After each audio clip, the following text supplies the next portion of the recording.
ఈ హైడ్రాకి సంబంధించి పదే పదే ఒక మాట ప్రతిపక్ష పార్టీ విమర్శిస్తుంది. 10 ఏళ్ళు ప్రతిపక్షంలో ఉన్న కాంగ్రెస్ పార్టీ అధికారంలో రావడంతోనే ఈ హైడ్రాని ఎందుకు ఏర్పాటు చేసింది అంటే కేవలం ప్రతీకార చర్య కోసమే అని మాట్లాడుతున్నారు, విమర్శిస్తున్నారు. దీన్ని ఎలా చూడాలి? నిజంగా ప్రతీకారం తీర్చుకోవడం కోసం హైడ్రా ఒక ఆయుధంగా మారిందంటారా ప్రభుత్వానికి? ఇప్పుడు అంటే అది స్టార్ట్ అయ్యి ఒక 1 month అయింది హైడ్రా.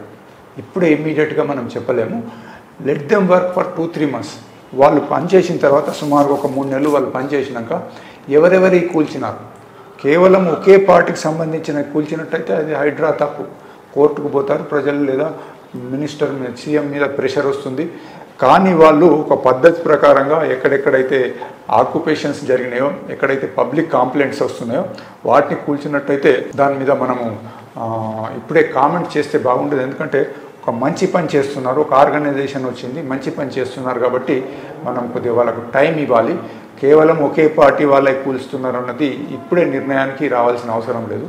మొన్న ఒక కేసు లోపల ఒక ఎమ్మెల్యే ముందుకొచ్చి, అంటే సీనియర్ ఎమ్మెల్యే వచ్చి హైడ్రా ఆఫీసర్స్ మీద అన్పార్లమెంటరీ లాంగ్వేజ్తో దూషించడం జరిగింది.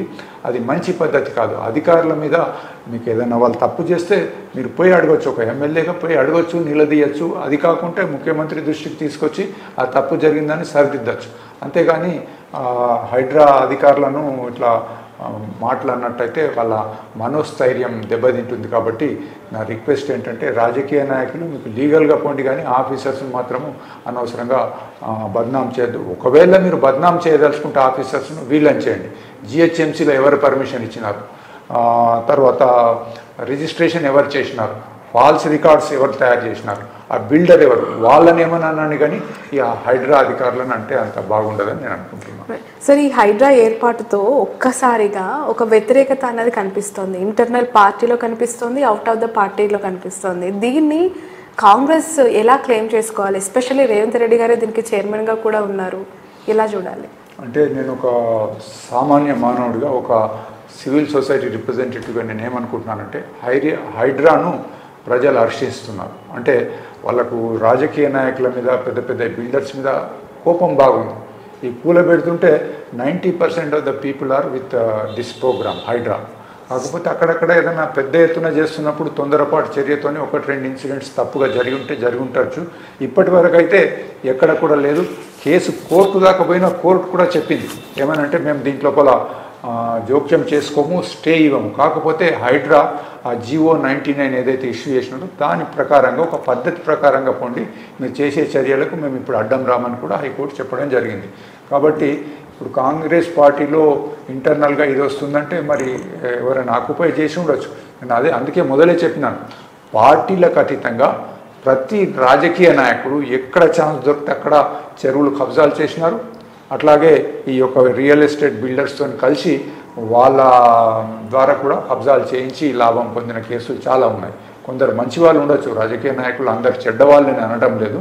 Very good people are also there. But majority of the politicians are ఈ కబ్జాలు చేసిన వాళ్ళే, లేదా వాళ్ళ బంధువులు, వాళ్ళ పార్టీ వర్కర్సే చేసినారు. పార్టీలకు అతీతంగా అందరూ కూడా అదే తాను ముక్కలు. అంటే ఏంటంటే ఎంక్రోచ్మెంట్, ప్రభుత్వం భూములు ఎక్కడ ఉంటే అక్కడ కబ్జా చేయడమే వీళ్ళ పనిగా తయారైపోయింది. రైట్ సార్, ఇప్పుడు ఎన్ కన్వెన్షన్ దగ్గర తుమ్కుంట చెరువు ఆక్రమణకు గురైంది, అది బఫర్ జోన్లో ఉంది అని చెప్పి FTLకి సంబంధించి ఉంది అని చెప్పి మాట్లాడుతూ ఉన్న క్రమంలో అది పక్కా ప్రైవేట్ ల్యాండ్ అని చెప్పి నాగార్జున దాన్ని క్లెయిమ్ చేస్తున్నారు. అసలు నాగార్జున గారు ఇప్పుడు ఏ విధంగా ముందుకు వెళ్ళాలంటారు? అంటే ప్రైవేట్ ల్యాండ్ ప్రైవేట్ వ్యక్తి నుంచి నేను తీసుకున్నాను అని చెప్పి చెప్తున్నప్పుడు ఎండ్ ఆఫ్ ద డే అది కోర్టులో ఉండి స్టే ఉన్నా కూడా నాకు నోటీసులు ఇవ్వకుండా హైడ్రా డిమాలిషన్ చేసింది. తనకు ఏ విధంగా న్యాయం జరుగుతుంది ఈ ఇష్యూలో? పూర్తిగా నష్టపోయినట్టేనా? ఇంకా అది నాగార్జున గారిని అడిగితే బాగుంటుంది. బికాస్ నాకు నేను ఇప్పుడు ఇక్కడ కూర్చొని చెప్పలేను, ఎందుకంటే ఇవ్వాలనే జరిగింది. ఒక 2-3 డేస్లో డీటెయిల్స్ బయటకు వస్తాయి. బహుశా ఆయన కోర్టును ఆశ్రయించవచ్చు. కాబట్టి బట్ హైడ్రా వాళ్ళు కూడా ఎప్పుడైతే ఒక సెలబ్రిటీ మీద యాక్షన్ తీసుకుంటున్నప్పుడు ఐఎమ్ షూర్ 100% వాళ్ళు చక్కగా అన్ని ఫార్మాలిటీస్ కంప్లీట్ చేసి ఉంటారని నేను అనుకుంటున్నాను. But it is a between Nagarjuna and Hydraa. దాంట్లో నేను కామెంట్ ఏం చేయదలుచుకోలేదు.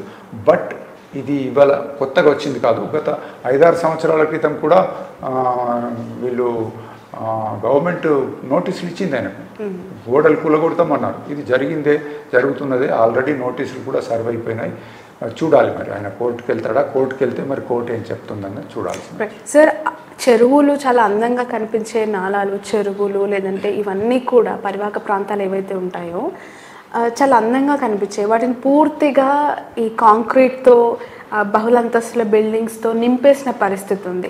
ఇప్పుడు అక్కడ నేలమట్టం చేయటం ద్వారా తిరిగి పునర్వైభవం, అంటే ఆ చెరువు అంతకుముందు ఏ స్ట్రక్చర్లో ఉండిందో, ఏ బ్యూటిఫికేషన్తో ఉందో అలా కనిపించే అవకాశం ఉందంటారా? ఎందుకంటే ఆల్రెడీ అక్కడ ఇంటర్నల్ లైన్స్ అన్నీ కూడా బ్లాక్ అయిపోయి పూర్తిగా క్లమ్జినెస్తో నిండుకుని ఉంటాయి కదా ఇప్పుడు. ఇప్పుడు అదే కదా, మనకు టెక్నాలజీ ఉంది, అట్లాగే మనకు మ్యాప్స్ ఉన్నాయి. దాంతో 1990లో ఏ విధంగా ఉండే, ఇప్పుడు ఎలా ఉంది చూడొచ్చు అనమాట. ఇంకోటి, ప్రతి ట్యాంక్ ఒక మొమైల్స్ అని ఉంటుంది అనమాట, అంటే దాని జీవిత చరిత్ర, ఎప్పుడు కట్టినారు, బడ్జెట్ ఎంత, వచ్చే ఇన్కమింగ్ వచ్చే ఫ్లో ఎంత, మత్తడి ఎంత హైట్లో ఉంటుంది, దాని FTL ఏంటి, అట్లాగే బఫర్ జోన్, ప్రతి ట్యాంక్ ఇప్పుడు ఇరిగేషన్ డిపార్ట్మెంట్ దగ్గర ఉంటాయి.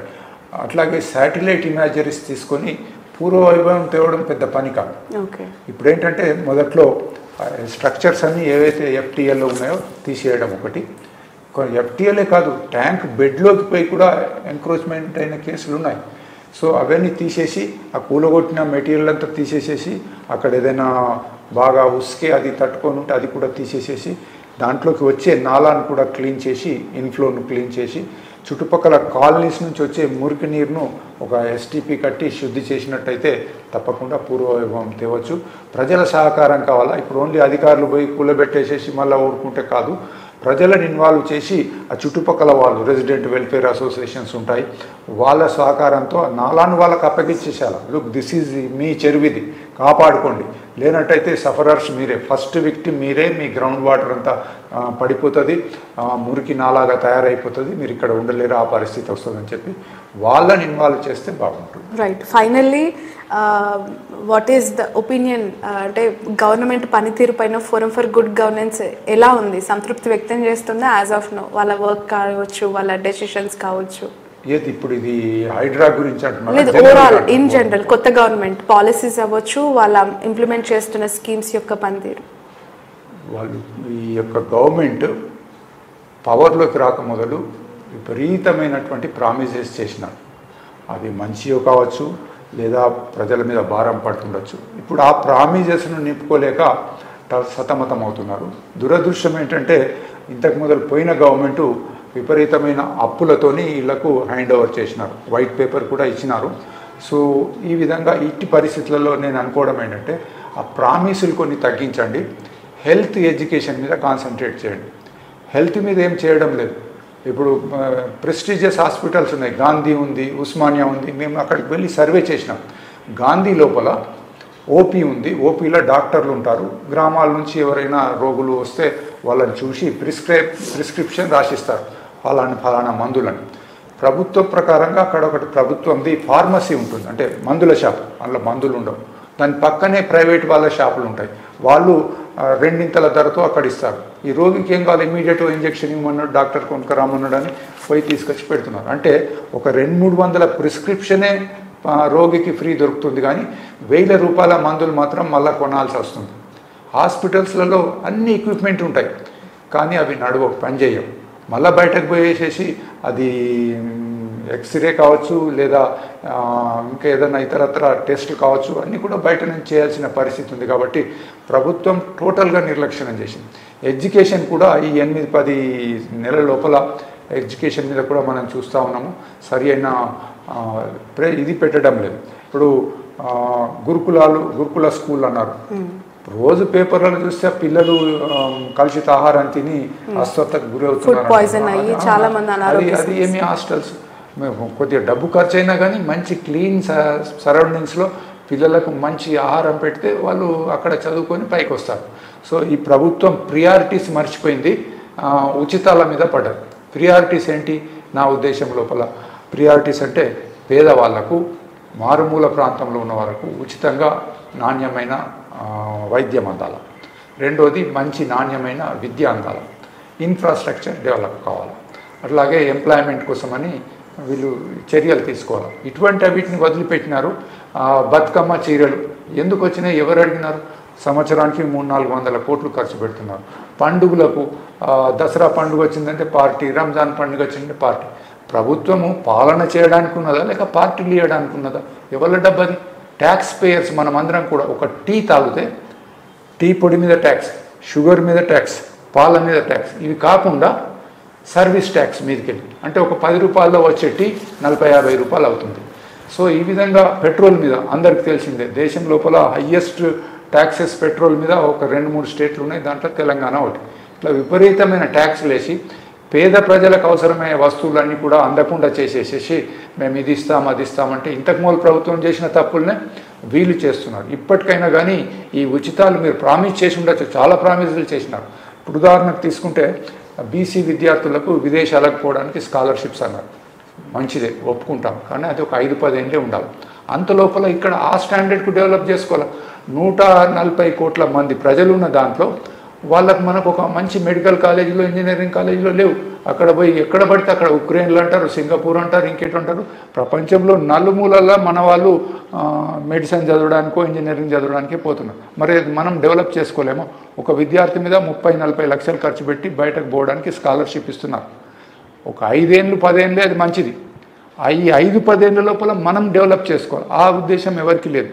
ఓట్ల కోసమని డబ్బులను పంచుతున్నారే, పాత ప్రభుత్వం చేసిన తప్పులే వీళ్ళు కూడా చేస్తున్నారని అనిపిస్తుంది. ఇప్పటికైనా దాన్ని సరిదిద్దుకొని ఈ ఉచితాలకు బ్రేక్ పెట్టి విద్యకు, వైద్యానికి, ఇన్ఫ్రాస్ట్రక్చర్కు ఖర్చు పెట్టినట్టయితే బాగుంటుంది. Right, thank you so much sir, me valuable time ఇచ్చినందుకు. ఇది మొత్తానికి forum for good governance react అవుతున్న తీరు. ఖచ్చితంగా హైడ్రాకి చాలా సవాళ్ళు ఉన్నప్పటికీ కూడా అనుకున్న దాని ప్రకారం వాళ్ళు వాళ్ళ వర్క్ని కంప్లీట్ చేస్తారని, ఇంకొకటి తమ భేదం అంటే ఆ పార్టీ ఈ పార్టీ అని కాకుండా ట్రాన్స్పరెంట్గా పనిచేస్తుందని కూడా అభిప్రాయాన్ని వ్యక్తం చేస్తూ ఉన్నారు. That's all for now.